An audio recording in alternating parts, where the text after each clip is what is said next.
Mga kwento ni Felmo.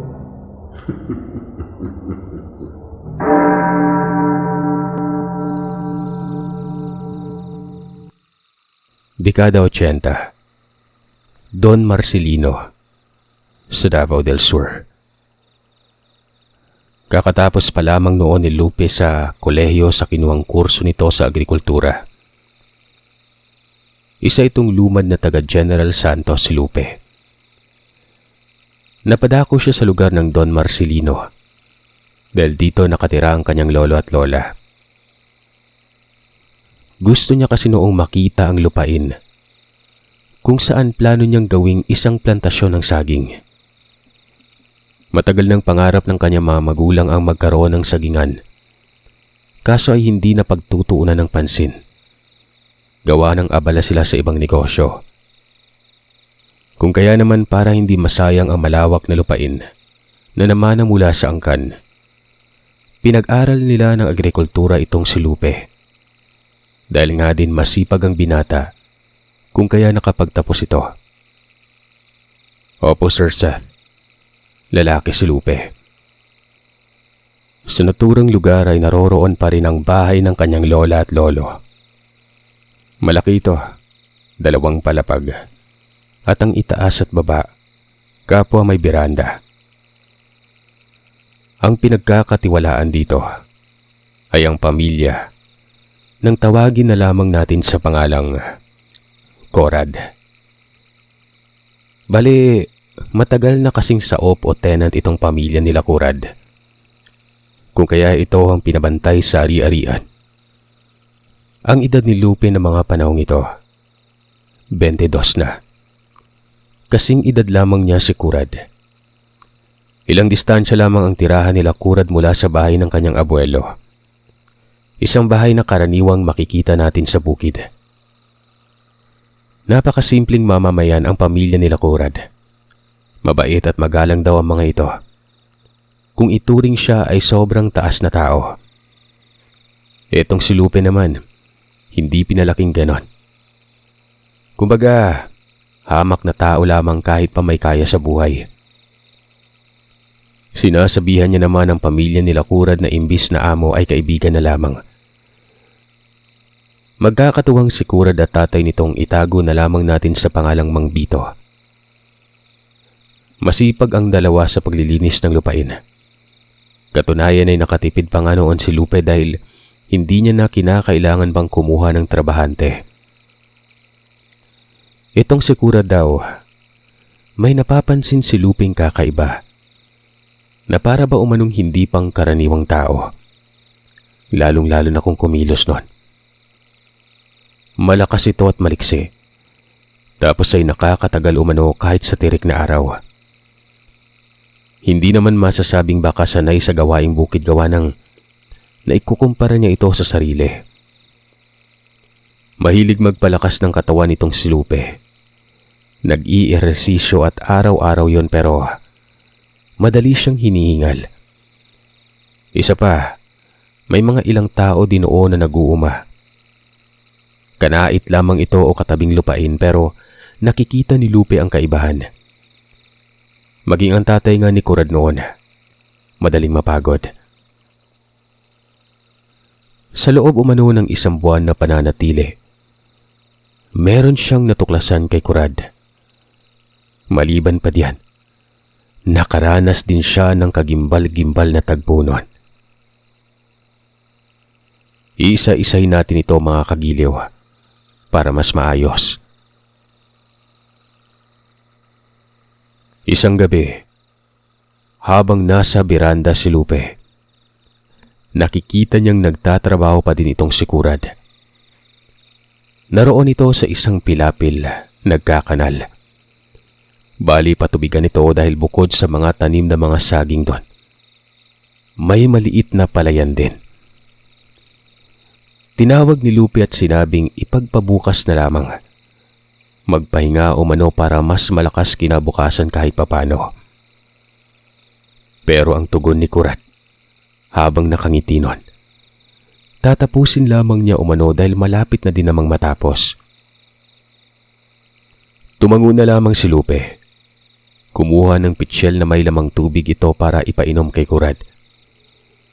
Ihahatid niya na sana ang tubig sa kinaroroonan ni Kurad nang may napansin siyang gumagapang umano sa gilid ng may sagingan. Malinaw sa kanyang mata yon.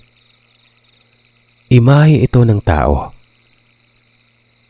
Napahinto saglit si Lupe nun. Maigi niyang pinagmasdan yon. Hanggang sa nahagip niya ng tingin itong si Kurad. Kumuha ito ng kahoy na 2x2. Tapos ay mabilis na tumakbo patungo doon sa gumagapang na tao. Pinaghahambalos yun ni Kurad. Nagulat naman si Lupe. Kaagad na nilapag ang pitsyel at mabilis na lumapit doon. Habang papalapit, naririnig niya umano yung kakaibang ungol na yun bang parang baboy na nasaktan. Hanggang sa, "Diyan ka lang, huwag kang lalapit dito," sabi ni Kurad. Nang marinig ni Lupe ang mga katagang yon ay mabilis siyang huminto. Tapos dito ay mas naging malinaw na sa kanya yung hinahambalos ni Kurad. Nakakatakot ang itsura. Para umano itong tao na may ulo ng baboy. Mabalahibo at ang itim nito. Kinilabutan si Lupe. Hanggang sa bigla na lamang umanong nawala yon. Nagmumura itong si Kurad. Nagsisisigaw ito habang kinakaway-kaway ang kahoy. Matapos noon ay lumapit naman si Lupe kay Kurad. Nagtanong siya kung ano ba yon. Ayon naman kay Kurad, aswang umano yon. Takang-taka si Kurad nun kung papanong nakarating ito doon sa lugar nila. Sa pagpapatuloy ng pagsasalita nito, may mga aswang umano sa lugar. Hinala niya ay baka umano si Lupe ang punteriya nun. Gawa ng baguhan pa daw kasi ito sa lugar at baka inaakalang dayo. "Kapag gabi na, huwag kang lalabas ha. Hanggat maaari sa bahay ka lang." Hindi na nakapagsalita si Lupe. Mabilis siyang tumango at kaagad umuwi nun. Si Kurad naman noon ay naiwan ito. Matagal umalis doon si Kurad na para bang binabantayan pa ang lugar. Kinabukasan, maagang bumisita si Kurad. Nagtanong ito kung may nanggambala ba matapos siyang umalis kagabi. Ay naman kay Lupe wala naman umano. Dagdag pa nito, kung kilala ba umano ni Kurad kung sino ang aswang na yon. "Hindi ko kilala. Marami sila dito. Ilang beses na rin akong nakainkwentro ng katulad nila. Huwag mong kalimutan yung sinabi ko sa'yo. Huwag ka din kakausap ng tao na may kadudaludang kinikilos ha. Hanggat maaari, kami lang ng tatay ko." Mungkahi ni Kurad nun. Itong si Lupe, hindi na kaila sa kanya ang kwento patungkol sa aswang. Malakas daw ito at napakabagsik. Mapangahas din at kapag nabigyan ng pagkakataon, pumapatay at kumakain ito ng tao. Pero hindi pa siya kumbinsido gawa ng hanggang kwento lang naman yon. Pero sa pagkakataong yon, ang kwentong naririnig niya, totoo pala talagang umiiral. Pero ang tanong, kung malakas pa ito ay bakit nagawang itaboy ni Kurad ng ganoon kadali lang? Gabi-gabi umano noong nagbabantay si Kurad sa paligid ng bahay. Si Lupe naman ay maagang natutulog. Hindi man siya sanay pero ginawa niya na lamang yon. Madalas kasing natutulog itong si Lupe. Hating gabi na. Marami siyang pinagkakaabalahan. Mga dokumento, mga bagay na partikular sa negosyo at lupain. Maliban pa diyan, mahilig ding magbasa si Lupe ng mga aklat. Ilang araw pang nakalipas, napapansin niyang gumagala-gala si Kurad sa sagingan. Hindi naman daw naglilinis ito ng paligid na para bang may hinahanap nun. Lumapit naman si Lupe. Tinanong kung ano bang ginagawa ni Corad. Kung may maitutulong siya. Wala. May sinusuri lang ako. Huwag mo nang pansinin. Nga pala, dun sa unahan, sisimulan ko na bukas yung pagtatanim ng saging. May mga magagandang sibol naman. Seryoso ang mukha ni Corad habang sinasabi yon. Tapos ay naglakad patungo sa kabilang parte ng lupain. Nakikita niya talaga noon na may hinahanap ito. Gusto niya mang alamin pero pinili niya na lamang na umuwi noon. Nitong mga nagdaang araw din ay para bang hindi na palangiti si Corad. Sa halip ay lagi na lamang umano itong nakasimangot. Naisip niya noon na baka dahil sa aswang. Isang umaga, nagpaalam si Corad at ang sabi nito, may pupuntahan lamang siya. Babalik din naman ito pagsapit ng hapon o hindi naman kay tanghali. Ito namang si Lupe, naburyong doon sa bahay kaya naman sinabi niyang gusto niyang sumama. Malayo yung pupuntahan ko. Tsaka gubat yon. Baka hindi mo magustuhan doon. Naku, ayos lang. Kahit papano makagala ako paminsan-minsan. Walang nagawa si Corad noon kung hindi pumayag na lamang ito. Si Lupe na kasi yun at mahirap tanggihan. Napakatahimik ni Lupe. Naglalakad lamang sila noon patungong bukid. Umaga yon kaya hindi pa gaano kasakit ang tama ng araw. Inaliw na lamang ni Lupe noon ang sarili sa pamamagitan ng pagtanaw sa kapaligiran. Ilang saglit pa, nagsalita itong si Corad.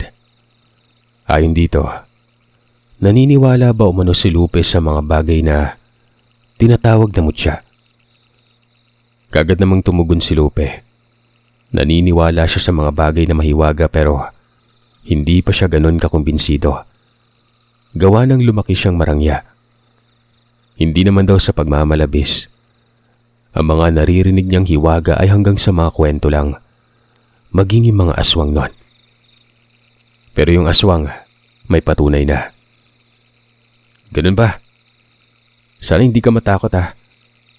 Kasi yung pupunta natin, nakakatakot talaga.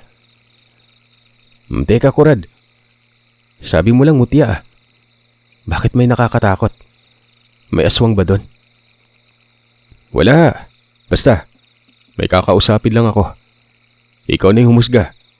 Mahirap naman ipaliwanag dito. Aminado si Lupe noon na nakaramdam siya ng takot. Napapangunahan na siya ng isip noon. Lalo na nang matunghayan nito ang isang aswang. May tinurong lugar si Corad. Napakasukal noon.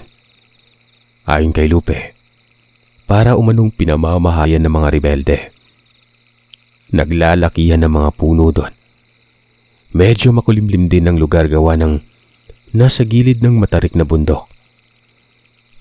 Sumunod lamang siya kay Corad hanggang sa nakarating sila sa lugar. At dito sinabi ni Corad na antayin na lamang umano siya sa labas ng gubat noon. Dali-dali namang sinabi ni Lupe na sasama na lamang siya. Baka umano may mga ligaw at mabangis na hayop. Ikaw yung bahala. Pero sana huwag kang matakot at magalit sa akin ha. Ikaw naman tong sumama eh. Mas lalong natakot noon si Lupe. Nagdududa na talaga siya na may bubungad sa kanyang hindi maganda. Naiisip niya noon na dapat ay hindi na lamang ito sumama. Nang makapasok sa gubat, para umanong kulob ang lugar. Napakabigat ng pakiramdam noon ni Lupe. Tapos ay napakalamig. Habang papasok sa gubat na yon ay pakapal ng pakapal umano ang hamog na para umanong nanunuot sa kanyang balat ang lamig nun. Yung hamog pa, sobrang sagabal. Hindi niya kasi halos makita ang daanan. Balilimitado ng kanyang nakikita. Wari bang lugar na yon? Binalot na ng makapal na ulap. Bukod pa dito, paakyat ang lugar na yon. Binibilisan niya ang paglalakad. Sigurad kasi noon na hindi niya na nakikita pa. Maliban na lang sa naririnig niyang yabag sa mga tapak nito. Nakakatakot pa umano ang naririnig niyang mga tinig doon. Halo-halo yon. May kwago, uwak, ultimong bungisngis ng unggoy ay naroroon. Literal na gubat umano yon. Hanggang sa bigla na lamang umano siyang hinatak ni Kurad. At ang sabi nito, bangin umano ang nasa gilid. Tinitigan yung maigi ni Lupe. Gawa ng mahamog nga kaya hindi niya nakita ito kaagad. Akala niya, mababaw lang. Napamura na lamang noon si Lupe dahil napakalalim pala noon. Nakikita niya ang mga puno sa baba. Tapos ay mga kalsada pa doon at ilang maliliit na bahay. Sabi ko na nga ba, pasensya na Lupe. Sumunod ka pa kasi dito sa akin eh.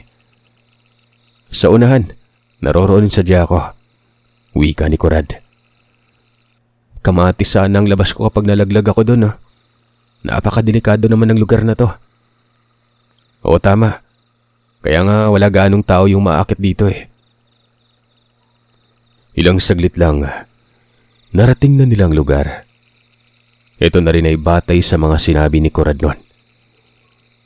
Di na mahamog doon pero nangingilabot si Lupe. May bukal doon at patungo ito sa maliit na lawa na napapagitnaan naman ng naglalaki ang mga puno. Iba din ang presensya.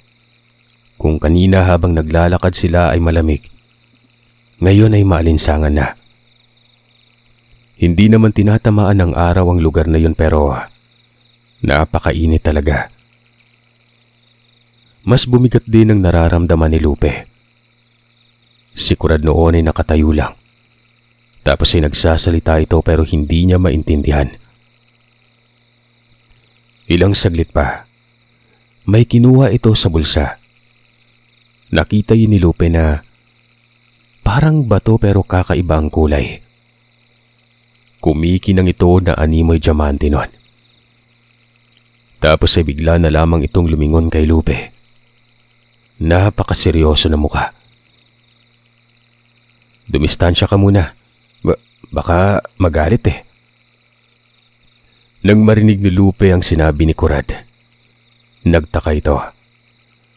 Napatanong ito kung sino ang magagalit nun. Hindi nagsalita si Kurad. Umatras na lamang si Lupe. Segundo lang ang namagitan noon. Umalog umano yung tubig sa maliit na lawa. Tapos ay unti-unting may lumilitaw doon. Nanlaki ang mga mata ni Lupe dahil ang nakikita niya ay isang nilalang na may nakakakilabot umano na postura. Korting tao pero may buntot. Tapos yung mukha ay animoy galit na palaka. Kulay abo yun. At may palong pa umano ang ulo hanggang likuran. Yung mga mata ay purong kulay itim lang. Pero kahit ganon, tila ba nakatingin sa kanya ito. Tapos, yung nakasimangot na muka, mas sumimangot pa. Ano yan, Kurad? Tanong ni Lupe. Huwag kang gagalaw. Lalong-lalo na't huwag kang mag-iingay. Sambit naman ni Kurad noon. Tapos ay kinakausap nito yung nilalang na yon. Hindi naman ito nagsasalita pero para bang nakakaintindi. Ilang saglit pa ay may inabot itong bagay kay Kurad. Kapareha ng nakita niya. Kulay itim na bato at kumikinang din yon. Matapos nun, muling lumubog sa tubig ang nilalang. Dito na daw lumapit sa kanya si Kurad. Nakangiti pa ito na waribay na aaliw nun. Sabi ko na nga ba matatakot ka eh. Mabuti na lang hindi nagalit. Abo ko ang nilalang na yon. Ayon pa kay Kurad, yung abo ko umano Kung sa dagat, Siyokoy ito. Pero dahil nasa bukid sila ay abuko yon. Kumakain umano yun ng tao kapag nabigyan ng pagkakataon. Napalunok ng laway si Lupe. Dilat na dilat ang mga mata na para ba itong hihimatayin. Lalo na nang magsalita pa si Kurad na maraming tao na umanong napahamak sa lugar. Inaakala lamang na nawawala pero tinukot at kinain ito ng abuko. Napatanong si Lupe kung bakit walang ginawa ang abuko dito kay Kurad. Ay naman kay Kurad, kaibigan niya umano yon. Hindi siya sasaktan maliban na lamang sa ibang taong mapapadako sa lugar. Nagtanong si Lupe kung paano naging kaibigan ng isang halimaw. Alam mo Lupe, ako man hindi ko maintindihan. Basta napasama lang ako noon sa grupo ng mga ngaso. Edad ko pa noon 14. Wika ni Kurad noon. Dagdag nito, napadako daw sila sa lugar. Nagkagulo noon dahil nga nagpakita ang nilalang na ito. Isa sa mga naging kasama ni Kurad ay naputulan ng kamay habang umiinom ng tubig noon. Hinatak umano ito sa lawa. Mabuti na lamang umano at nakaligtas pa. Si Kurad noon sa sobrang takot, nagtago ito. Kaso hindi niya alam na iniwanan na pala siya ng mga kasama. 2 araw umano siyang nakatago. Hindi siya lumalabas at makasapitin din niya noon ang sinapit ng kasama niya. Isa pang dahilan kung bakit hindi siya makaalis-alis ay napilay ang kanyang isang paa. Dulot na rin ito ng pagkabigla at pagkataranta. Natisod si Kurad sa ugat ng puno. Kung kaya noon ay hirap siyang makatayo at makalakad. Ano pa kaya ang takbo, di ba? Umuulan noon tapos tumaas ang tubig. Hanggang sa umabot daw ito sa kinaroroonan niya. Tinuro pa ni Kurad kung saan banda ito. Nasa gilid lamang ito. May malaking puno at may butas doon. Hapon yung pag-ulan na ito. At lumitaw umano sa harapan niya ang napakapangit na nilalang na yon. Nagsisisigaw umano si Kurad. Nagmamakaawa na wag siyang patayin. Tinititigan lamang siya nito. Ilang saglit pa ay bigla na lamang umanong hinapuhap ang kanyang ulo. Ang mabagsik na mukha nito ay napalitan umano ng pagiging maamo. Tumatango-tango pa ito na wari ba'y naiintindihan siya. May kung anong kinalikot ang nilalang na yon sa likuran. Nakita niya yon. Bilog na bato na para bang itlog pero may bitak ito. Bigla na lamang umanong umiyak ang nilalang. Natitiyak niya sa sarili noon na itlog nga yon. At walang iba kung hindi galing mismo sa nilalang na ito. Akala niya pa isasaktan siya kasi nga nagalit na lamang ito bigla. Kaso hindi. Sa halip, yung paa niya umano na pilay ay hinapuhap ng nilalang. Ilang saglit lamang umano ay nawala ang pananakit nito. Nagtataka man pero hindi na siya nagsalita pa. Para umanong kinamot ang kanyang paa. Matapos noon ay may inabot sa kanya ang nilalang na ito. Ito na yung batong makinang. Nilagay lang niya sa bulsa at kaagad na umalis noon. Nawala na umano ang sakit sa kanyang paa. Totoo nga ang hinala niya. Ginamot nga siya ng nilalang na yon. Nung nakauwi na siya ay nalaman niyang nagkagulo pala sa kanila. Hindi naman may pagkakaila ito dahil nga 2 araw siyang hindi nakauwi nun. Hinanap siya ng kanyang tatay Bito. Maging ang 2 kapatid niya noon ay kung saang lupalop na lamang nakarating sa kakahanap sa kanya. Hindi naman siya pinagalitan. Sa halip ay natuwa pa mga ito. Nagtanong ang kanyang tatay Bito kung saan galing si Kurad. Pero hindi sinabi ni Kurad noon kung anong totoo. Sabi niya ay naligaw lamang siya sa gubat. Sabi pa ng Tatay Vito, wag daw gagala ulit sa gubat dahil nga binabalot ito ng kababalagan. Ilang araw nakalipas, may napapansin na umano siyang kakaiba sa katawan. Naging malakas umano siya at kayang matagalan ng trabaho kahit nasa tirik na araw. Maraming ang humanga sa kanya pero kahit kailan ay hindi niya sinabi ang nangyari nun. Kinubli lamang niya ito hanggang sa may lumapit sa kanyang isang tao na ayon pa kay Kurad, albularyo umano yon. Kilala sa lugar at magaling na manggagamot. Mabait din umano ito. Kaso nga lang, namatay na. Naramdaman daw siya nito. Alam umano ng albularyo na may kakaiba kay Kurad at kung hindi siya nagkakamali, dahil ito sa isang mutya. Sinabing saan ba umano nakakuha ng tangan si Kurad nun. Napakunot naman si Kurad at napatanong kung ano ba umano ang tangan ayon sa kanya. Wala pa kasing idea itong si Kurad sa mga kakaibang bagay. Ipinaliwanag ng albularyo na ang tangan umano na may taglay na hiwaga, nakapagbibigay ng abilidad sa isang tao at meron talaga si Kurad nito. Kinulit ng kinulit si Kurad. Ang mga halimbawa daw ng mutya ay ang mga kakaibang bato. Basta mga bagay na naiiba. Doon niya naisip ang binigay nung nilalang. Dala-dala niya naman lagi yon. Ipinakita niya sa matanda at nagtanong ito kung ito daw ba ang tinatawag na tangan. Napanganga umano ang albularyo. Tumango ito at sinabing yun na nga at sobrang lakas umano nun. Doon ay isiniwalat ni Kurad ang patungkol sa nangyari. Sa tingin niya ay mapagkakatiwalaan naman ang albularyo. Napag-alaman niya na ang nilalang pala ay isang abuko nga. Mabuti umano at binuhay siya nito.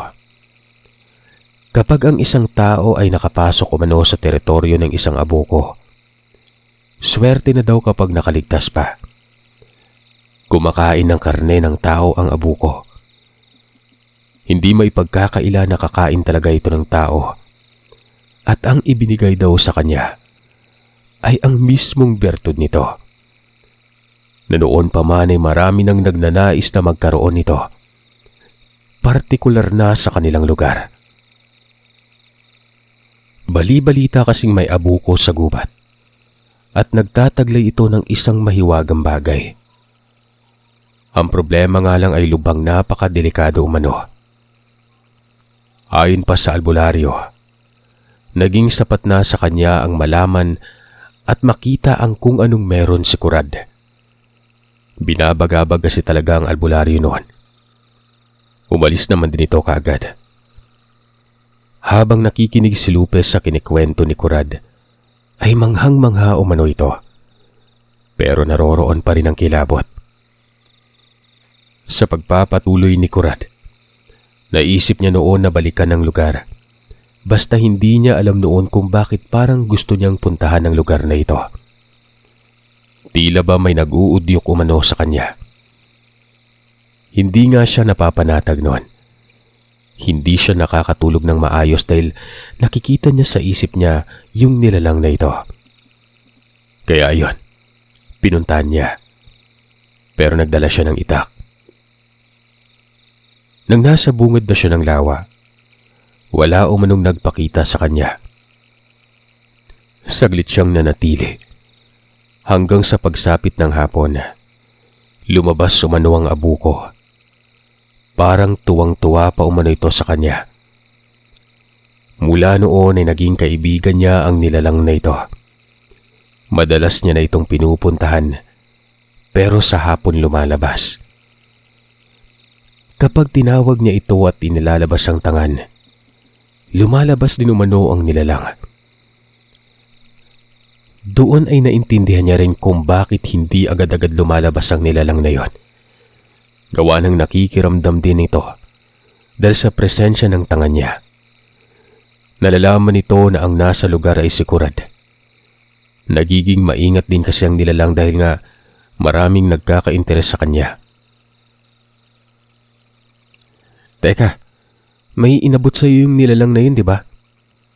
Kung hindi ako nagkakamali, kaparehan niyang tangan mo? Anong gagawin mo dyan sa isa? Para sa'yo. Para sa'yo to nang may proteksyon ka. Mukhang sobrang agresibo ng mga aswang na malapit sa atin eh. Hindi ko alam kung dahil ba to sa baguhan ka sa lugar o baka may atraso yung angkan nyo sa lahi nila.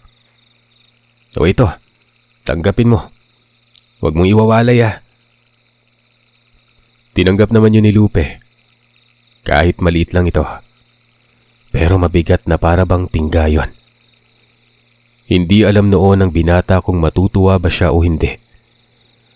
Ang dami kasing naglalaro sa isipan niya. Naroon na ang hiwaga at mga nakakatakot na bagay. Umuwi sila pagkatapos noon. Hindi kumikibo si Lupe. Lutang na lutang siya noon. Si Kurad naman ay patuloy sa pagsasalita. Lahat ng ito ay patungkol sa kung anong kayang ibigay ng tangan. Ayon kay Kurad, ang pagbabago daw ay kaagad mararamdaman ni Lupe. Sa oras na may maiisip o hindi naman kaya, may gagawin yon. Kusa umanong kakapit ang bisa nito. Aminado si Lupe na profesional siya. Maraming mga bagay siyang nagiging batayan sa tulong ng mga natutunan niya sa pag-aaral. Naroon na ang sensya. Pero sa mga sandaling yon, tila ba nag-iba ang mundo niya?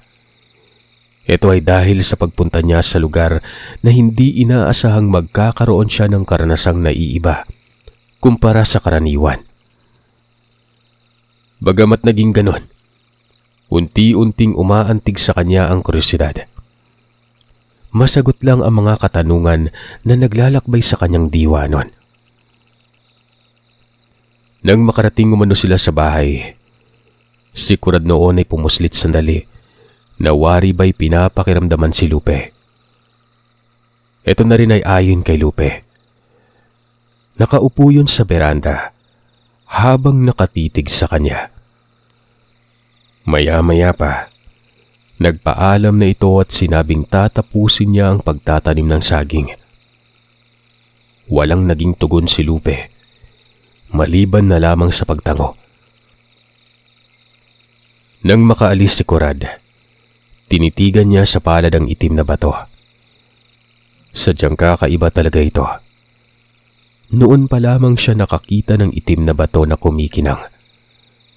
Para umano yung salamin at diamante. Mula ng araw na yon, nakakapansin na siya ng kakaiba sa sarili niya. Alam niyo Sir Seth, maiintindihan ko kung isipin mo o ng iba mga listener mo na parang hindi ka panipaniwala. Pero naipakita na po ni Lupe sa akin yung batong yon. Pinagbabawal nga lang ipakita sa karamihan. Alam ni Lupe sa kasalukuyan na maselan talaga ang bagay na yon, kaya dapat ay walang ibang makakaalam. Hindi natin may pagkakaila na ganun talaga ang taong may tangan. Kaso nga lang, nais niyang bigyan buhay ang kwento niya at para may patunay, ipinakita niya sa akin yon. Ang napapansin sa sarili noon ni Lupe, hindi daw siya pinagpapawisan kaagad. Tuwing umaga umano, kagaya ng nakagawian, nag-i-ehersisyo ang binata. Pero hindi daw siya napapagod nun. May pawis, pero hindi yung tipong parang nanglilimahid na. Bukod pa dyan, nagiging sensitibo si Lupe. Tipong maliit na kaluskos lang, kaagad niyang sinisipat ito na para bang nababaliw. Napakalinaw din ang kanyang mga mata. Malinaw naman talaga ang paningin ng isang tao. Pero ayon kay Lupe, detalyado pa rin sa kanyang isang bagay kahit may distansya. Malakas din ang kanyang pandinig nun. Maging ang napapadaan lamang ng mga tao ay nalalaman niya.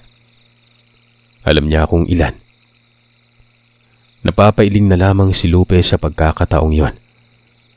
Sa isip niya, sa oras na makauwi siya ay ipapasuri niya ang bato. Sinabi niya yun kay Kurad. Kaso inabisuhan naman siya nito. Pwede naman umanong ipasuri pero ang gagawin yon ay paglalagay lamang daw sa sarili sa kapahamakan. Maraming umanong mga taong may tangan din.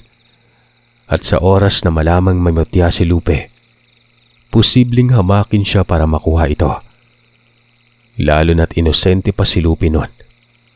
Tiyak umanong pagkakadiskita nito. Huwag ka nang magtanong dahil naranasan ko to eh. Hindi lang isang beses, marami na. Kaya ingatan mo yung gamit mo. Dagdag ni Kurat. Kung kaya naman tumango na lamang noon si Lupe. Ilang araw nakalipas, may nabalitang natagpo ang patay sa kabilang nayon. Balik kasunod lamang ito ng lugar nila at sobrang lapit lamang noon. Ayon pa sa tatay ni Kurat, matanda o manayon at namatay sa bugbog. Bali wala lamang ito kay Lupe, total hindi naman daw niya kaanak ito. Kinagabihan, dumating itong si Kurad. Tapos ay may sinabi umano ito noon. Pinatay ko na lang. Sobrang kulit eh. Kahit anong taboy ko bumabalik. Ano bang sinasabi mo, Kurad? Hindi ko maintindihan. Nagulat na lamang umano noon si Lupe. Nang sabihin nito na yung aswang daw na minsan niyang nakita ay pinatay na ni Kurad. Ano ka mo? Pinatay mo? Baka naman may nakakakilala o may nakakita. Ay naman kay Kurad, wala umanong nakakita. Dahil bukod sa gabi yon, ay nasa liblib din. Ang problema nga lang umano ay baka gumante ang kaanak. Malamang sa malamang ay matutukoy ng mga ito kung sino ang pumatay. Dahil malakas ang pang-amoy ng mga aswang. Hindi kailang nakapag-iwan siya ng bakas doon sa pinatay niya. Kinabahan si Lupe. Ang sabi pa nito ay baka umano madamay siya. Sabi naman ni Kurad bakit naman siya kakabahan eh, may proteksyon na si Lupe nun.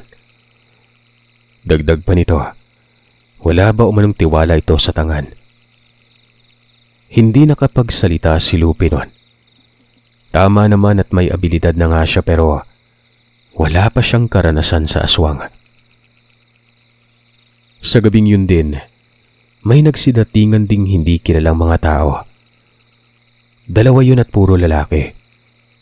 Nasa labas lamang ng bahay. Binati ito ni Lupe pero hindi kumikibo ang mga yon. Nagkataong hindi pa umuuwi noon si Kurad. Ang sabi nito ay wag daw kausapin ni Lupe dahil ang nakikita doon nila, mga aswang. Mabilis na umatras si Lupe. Isasara niya na sana ang pinto pero hinarang ni Kurad yon. Nakipagtitigan si Kurad sa dalawang taong yon. Hanggang sa nagsalita ang isa sa mga ito at ang sabi, "Napapadaan lang kami. Walang dapat ipag-alala." Matapos magsalita nun, tumalikod na ito at tumalis ang dalawa. Napabuntong hininga naman si Lupe. Tapos ay nagtanong ito kay Kurad kung ano ba daw ang ginagawa ng mga yon. Umiling si Kurad. Ang sabi niya ay walang ibang sadya ang mga aswang sa puntong yon, kung hindi hanapin ang pumatay sa kauri nila. Dagdag pa nito, babalik ang mga yon kaya daw ihanda ni Lupe ang sarili. Nagalit noon si Lupe. Gusto niyang punahin si Kurad. Siyempre, nadadawit na kasi si Lupe noon. Doon ba naman naaktuhan si Kurad sa bahay niya, di ba? Magpaganon pa man ay hindi niya na lamang pinagsabihan yon. Sa halip ay sinabi ni Lupe kay Kurad na wag nang aalis doon. Dinala mo na rin dito sa bahay. Bantayin mo na lang. Wika ni Lupe. Alam kong nababahala ka, Lupe. Pero huwag ka mag-alala. Walang mangyari sa'yo. Ako nang bahala. Pagpatak umano ng madaling araw noon, nakarinig si Lupe ng kumakaskas sa labas ng bahay. Sa puntong yon, nasa itaas sila banda ni Kurad, sa may beranda. Doon kasi napili ni Kurad na magmasid. Kabila ng naririnig niyang pagkaskas, naging kalmado lamang umano si Kurad, na para bang hindi nababahala ito. Dumungaw si Lupe sa baba pero wala naman siyang nakikita noon. Ayon kay Kurad, hindi umano papasok ng bahay ang mga ito. Wala umanong aswang ang mga angahas pumasok sa isang bahay na may nagbabanta sa kanila. Aantayin umano ng mga ito na lumabas sila. Ayon pa kay Kurad, kapag natiyak umano nito kung ilan na mga ito, saka sila bababa. Hantayin lamang umano ang udyat niya. Tinanong pa niya si Lupe kung kaya nitong makipagsuntukan. Kahit suntukang kalye lamang umano, sapat na nun. Napakakampante umano ng pagmumukha ni Kurad nun. Samantalang si Lupe, talagang nababahala. Ilang saglit lang ay tumayo na si Kurad. Tumango ito, tapos sinabi nitong bababa na sila. Nagtanong naman si Lupe kung bakit. Alam na ba umano ni Kurad ang bilang ng mga aswang sa labas nun? Ayon naman kay Kurad, sa pamamagitan lamang ng pakiramdam, meron din daw si Lupe nito. Alam niyang gumagana ng tangan. Napakunot na mukha si Lupe. Napapaisip siya noon. May nararamdaman nga siya pero ito ay mga karaniwang tao lang. Sinabi niya kay Kurad na 2 tao umano o 3 ang napapadaan. Walang tao na mapapadaan sa mga oras na to, Lupe. Kabisado ko yung lugar. Kung ano man yung mga yan, mga aswang yan. Tama ka, 3 sila.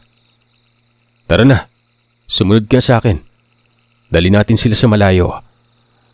Mungkahi ni Kurad nun. At kaagad na itong kumilos. Lumabas sila ng bahay. Tumakbo patungo sa plantasyon.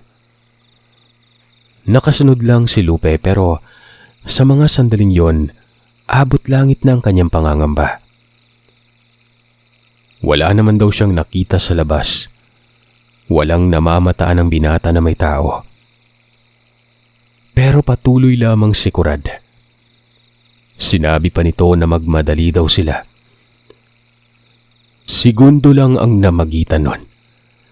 Nakarinig siya ng mga kakaibang tinig. Mga sitsit, mga huni ng kuliglig. Pero malakas ito. Lalong-lalo na yung angil na wari galit na aso nun. Ramdam niyo ni Lupe na nasa gilid-gilid lang. Hanggang sa may nahagip ang kanyang paningin. Para umanong malaking hayop na gumagapang at sobrang bilis nun. Huminto si Kurad. Huminto din si Lupe. Kaagad nilang sinuri ang kanilang mga gilid. Si Kurad noon ay nagunat na umano ng mga kamay. Binali-bali pa nito ang leeg. Lumabas kayo dyan. Huwag kayong magtago dahil walang silbi yung pakay nyo kung idadaan nyo sa pagtatago. Sabi nito. Doon ay nakita ni Lupe ang paglabasan sa mga imahe sa may sagingan. Gumagapang ang mga ito. Kapustura noong aswang na pinagpapalo ni Kurad. Nang makalapit sa kanila, halos sabay pang tumayo. Hindi nagsasalita ang mga ito. Si Kurad noon ay nakikiramdam lang habang si Lupe ay para na siyang mababaliw sa nakikita niya. Madilim man pero naaaninag niya ang mga ito. Nakakatakot ang mga itsura nila. Lahat nakasimangot. At kitang-kita niya ang mga mata nitong manilaw-nilaw pa. Hindi ko mapapatay yung kauri niyo kung hindi niya ako pinilit. Tinaboy ko siya, pero matigas ang ulo. Hindi na nandala sa ginawa ko sa kanya. Paliwanag ni Kurad noon. Matapos lang makapagsalita ay biglang nagpulasan ng mga nilalang. Paikot yung gumagalaw sa kanila. Napatanong si Lupe kung anong gagawin niya. Suntukan na to, Lupe. Ano bang gagawin dapat? Tinapik ni Kurad si Lupe at bigla na lamang itong sumugod noon. Kitang-kita ni Lupe noon kung paano makipagbanatan si Kurad sa dalawang nilalang. Tama nga ito. Parang suntukang tambay nga yon. Kapag nakakapuro umano itong si Kurad ay napapadaing ang mga nilalang. Hinahanap noon ni Lupe ang isa. Hindi niya nakita mula nang kumilos na si Kurad. Hanggang sa may napadaan sa kanyang likuran. Pagsipat ni Lupe ay wala naman. Pero pagbalik niya ng tingin kay Kurad, ay sumambulag sa kanyang harapan ang nakaharap ng aswang. Dahil sa pagkabigla ay napaatras si Lupe at doon ay sinunggaban na siya ng nilalang na yon. Hindi niya na madetalya ang pangyayari.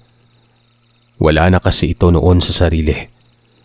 Lumaban na lamang si Lupe noon. May nakasuksok sa kanyang bewang na balisong. Dinukot niya ito at inundayan ng pagsaksak ang nilalang. Natatamaan ito pero hindi niya iniinda, na para bang wala itong nararamdaman sa pagsaksak na yon. Ilang saglit lang ay tinigilan na siya ng aswang. Mabilis itong naglaho sa dilim. Si Kurad noon, hindi pa natatapos. Nakikita pa rin ni Lupe na nakikipagbuno ito pero iisang aswang na lamang ang kaharap niya. Hanggang sa bigla ding umalis ang nilalang. Tapos ay nakarinig si Lupe noon ng ungol. Hindi ito galing kay Kurad. Parang nasa lupa banda yon. Nagtungo sa isang banda si Kurad. Kala pa noon ni Lupe ay may iba pang aswang. Pero ang pinuntahan pala nito ay yung kasama ng isa pang nilalang. Nakabulag tayon sa lupa at parang bali ang kamay. Pumatong doon si Kurad at paulit-ulit na pinagsusuntok yon. Naawa na noon si Lupe.